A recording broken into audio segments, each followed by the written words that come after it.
made a decision. And this decision was not made lightly, easily, and it is taking me 5 or more years to get here. That was the dog trying to destroy the switch. Zoe, what did you do? What did you do? Huh? You knocked it on the floor. What did she do, huh? Who did it? Who did it? Who? Mm-hmm. Yep. It was the child dog. I am cutting out sugar. My goals: lose weight, improve my Crohn's symptoms. Can cutting out sugar help? I'm sure it can. So here's what I've been dealing with. I have been dealing with extreme, excessive bloating. Now, this bloating is not the main reason why I'm trying to cut out sugar, lose weight, etc. So I'm trying to cut out sugar. What happened was I have an extreme phobia of having a heart attack. That is my biggest fear. Now, yeah, I have Crohn's disease. We could have surgery. I could lose parts of my intestines. I could, etc., so on and so forth. My biggest fear in life has always been to end up having a heart attack or even a stroke. I refuse to smoke because I'm frightened of what it does to you. It's super unhealthy. I will not ever do drugs. I don't even drink alcohol anymore. So it's like, why am I still eating sugar? To the point where I'm eating like half of my calories a day in sugar most of the time if like I'm just letting myself willy-nilly eat. So why is this okay in my head? Why? It's not okay. And especially having IBD, Crohn's disease, like, what am I thinking eating all of this sugar? And it's probably 100% correlated to the bloating I feel on a regular basis. So I'm gonna bring you along with me, show you how things go. Today, it has been day one. It is about 4:30 in the afternoon. I'm super bloated right now, and there could be a number of causatives to that. One, I'm on my period. Two, I had some dairy this morning, so that could be correlated to the bloating. I don't normally get bloated eating dairy, but who knows, right? We're still trying to figure these things out. And then lastly, it could be the lack of sugar. Your microbes get used to the components in your diet, and when you get rid of them, those microbes that live off of that food group, which there are microbes that live off of sugar, will start to die because you're starving them. And they will start to die off, and that die-off can lead to symptoms such as bloating, cramping, discomfort, mood swings. It could even lead to cravings. So far today, I haven't had cravings for sugar, thank God. Right now, what I'm going to work on is trying to clean up the sugar in the kitchen so that I can't see it physically, because I'll go show you. It's not pretty. All right, so this is what I'm looking at when I walk into the house every day. We have this bucket. These are our leftovers from Easter. Mind you, we have 2 kids, but this is like, most of this was my basket from my boyfriend. I discovered these recently and are my absolute favorite thing. I'm not gonna throw any of this away. The kids will eat it, my boyfriend will eat it. The other thing too is like, okay, I'm minimizing the sugar, and the American Heart Association recommends less than 100 calories of sugar a day for women. So eventually I could fit this back into my diet. Then we have this bucket here. This is from Halloween. And as you can tell, it's not all Halloween candy. Some of it is Christmas candy. Some of it is not even candy. I don't even know what these are. Is it like Hershey drops or something? But yeah, I mean, we're loaded. We got some Valentine's candy in here. And then, I'm going to bring you over on this side of the kitchen. We have more Easter candy. We have candy from the casino. This is my son's Easter bunny he's working on. Up here, I don't know if we have anything. We've got like fruit snacks, things like that. We normally have some sort of candy in here. Like, we have lollipops. My son lives off of these fudge stripe cookie things up here. So yeah, I mean, we are a heavy sugared house, and I have to figure out how to deal with that and get past it. And so what I'm going to do right now is organize it all and get it out of my sight. Before I start this whole journey is run through a few of the symptoms that I've been having that I think are attributed to too much sugar intake. First of all, difficulty losing weight, excessive bloating, fatigue, and it's not just regular fatigue. I'm thinking more like cardiovascular, like endurance fatigue, like when I work out, any jumping exercises, fast-paced movements, I get out of breath really, really fast, and that hasn't improved despite me continuing to work on it. So I think that low sugar will help, lower sugar intake will help with that. Improve sleep, anxiety. Shortness of breath does tend to happen a lot with me, and I don't know why. So possibly that's related to sugar as well. Cravings. I expect that cravings will decrease as I eat less sugar. Day 2 of no sugar. I'm just prepping my stuff for the day. I'm gonna cook myself some rice and where is it? Cooking myself some rice, making a smoothie for breakfast, eggs for breakfast, cooking myself some rice and chicken for lunch.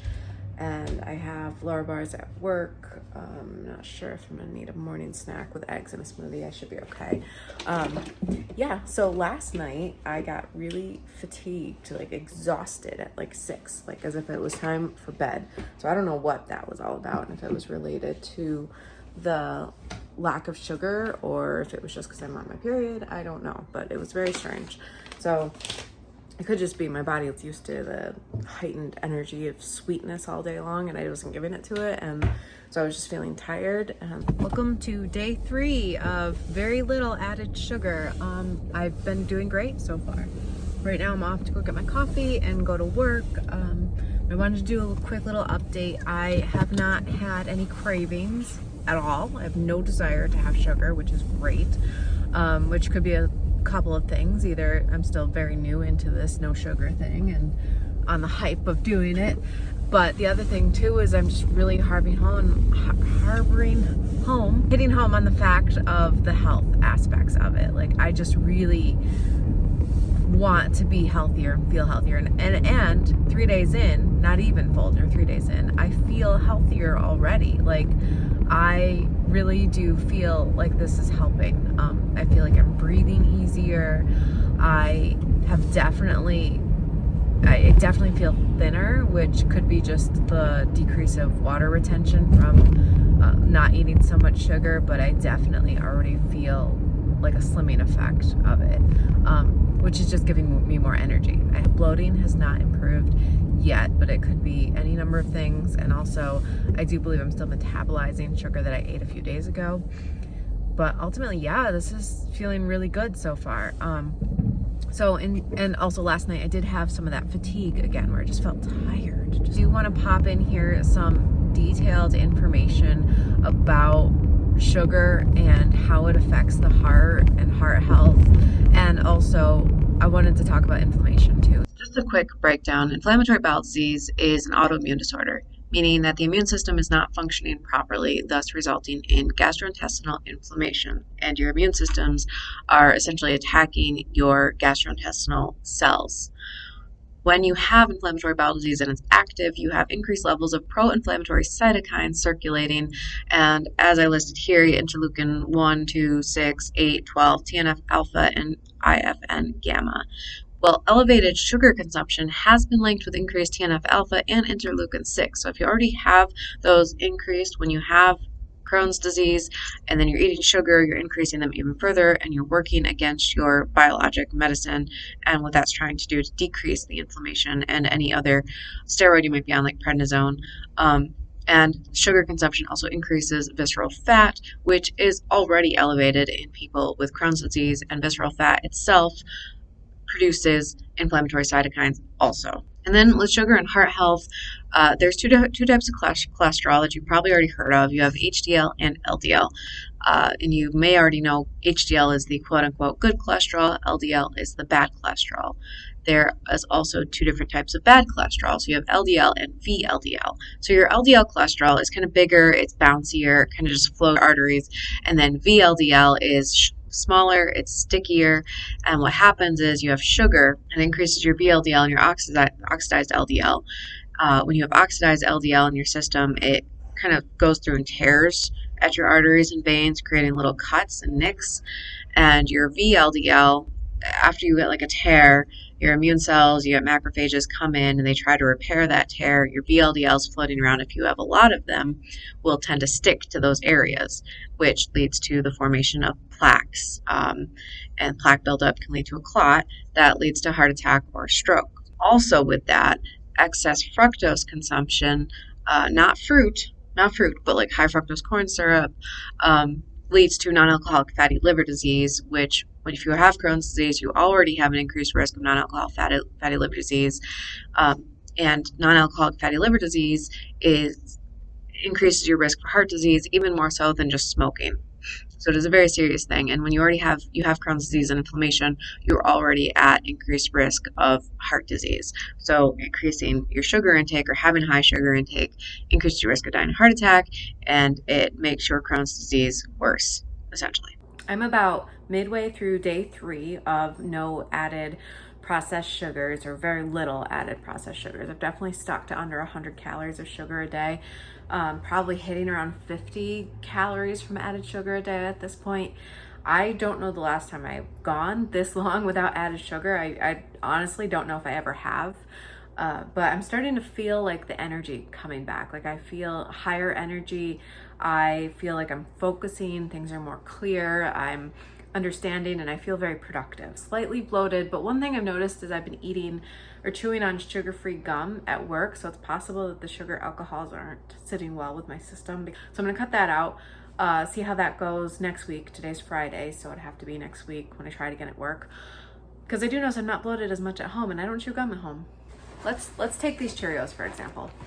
See, they have, if you look at the nutrition label, you're looking at sugar, okay? It has 2 grams of added sugar. This is a food I've been eating daily, and that fits within the pattern, okay? 100 calories of added sugar is 25 grams. So as long as I stay under the 25 grams, these are okay. And as long as other things like fruits don't count towards this. Fruits don't have added sugar unless you're buying canned fruit that has added sugar. Like I'm not cutting carbohydrates. I'm just purely looking at added sugar. I'm not putting sugar into things. I'm not making desserts, making cookies, things like that. Milk has 8 grams of carbs per 8-ounce serving. 8 or 12? I forgot. 12 grams, I think. Okay, so there's 12 grams of sugar, of carbohydrate in milk.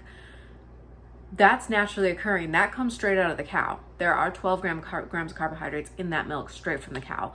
That is not anything that was added industrial. So that I would not count towards the 25 grams of carbs allowed per day. Now, the studies on sugar inflammation are not very well done. They're observational studies and not interventional studies. So there is no 100% guarantee. Plus it could be added calories that are causing more inflammation. And, with Crohn's disease, actually in general health, obesity increases inflammatory cytokines, which will make Crohn's disease worse, make it harder for you to heal, make it harder for your biologics to work. That's why it's important to lose weight if you are overweight and you have Crohn's disease. Even if you're not overweight and you have Crohn's disease, if you are not more muscular, you're gonna have more fat, and that fat is going to impact your inflammation and your immune system. It makes your immune system imbalanced by having a lot of excess fat on the body versus having more muscle. Morning of day 4, no sugar. Today is Saturday. This weekend will be the true test on how I do without sugar, but I just had a thought. When I watch videos like this on YouTube, I wonder how people do it. How do they cut out sugar? How do they lose weight? I want to know, like, day to day, fact by fact, like how are they getting through? And for me, I want to bring back the fact that I have a really strong why in this, like for my heart health, like for wanting to just be healthier and feel healthier. And ultimately deep down, I really am a health nut. Like, as I said, like I don't smoke, I don't drink alcohol, I try to avoid toxins and things like that. So cutting out sugar is really just hitting the base of who I really am. And I feel that. I feel like I'm coming into my own skin. I feel like I really am truly becoming me by cutting out sugar. Hi, here we are. We're walking the wilderness. Of our front yard. It is pretty wild. I mean, we still got Christmas decorations up. The child is screaming he's hungry after he's eaten hundreds of calories This is today. after our heroic journey. I have of no about food 200 yards. at home or at the house or at the trail that we're gonna walk to nowhere. It is morning of day 5. Yesterday, we went for a walk. We flew kites, ended up eating a bag of Cheetos Puffs Paws. We didn't have much snacks and the store didn't have any healthy like protein bars, so that's what I ended up with because I can't eat yeast and I can't eat sugar and I can't eat fruit. I feel kind of crappy about that. But then my son woke up at like 2 o'clock in the morning, complaining of stomach pain, and was up till 4 on and off, and then he finally threw up, and we were up to like 5:36 with him throwing up on and off, and then finally I got like maybe 40 minutes of sleep extra on top of that. So I'm lacking sleep. I'm definitely feeling the sugar cravings hard this morning. I want to eat, and that's the thing, like I don't even want to go overboard. I just want like a scone or a donut, but I have no plans to give in. My why, which is my health, is going to be hard. I'm already struggling. It's 8 o'clock in the morning. 12:49, back on day 5. I had some nut butter without sugar. One of these for my breakfast. Lunch, I had some leftover goulash. I'm having a LaCroix to drink. Still no plans on eating sugar. So far, it's so good. Day 5. We're gonna garden, right, Log? Yeah. Yeah. We're gardening. We're gonna garden. What are we doing? Sunflowers? We're doing sunflowers out here. And then we're gonna do some carrots, cherry tomatoes, and zucchini inside the house. Oh, end of day 6. I did not eat sugar. Well, I mean, I had sugar, but I didn't have over the 100 calories a day limit that I've set for myself. So far, so good. Anyway, we're doing it. Almost hit a week tomorrow. Yeah, I think I'm gonna leave this video here and I will talk to you next week.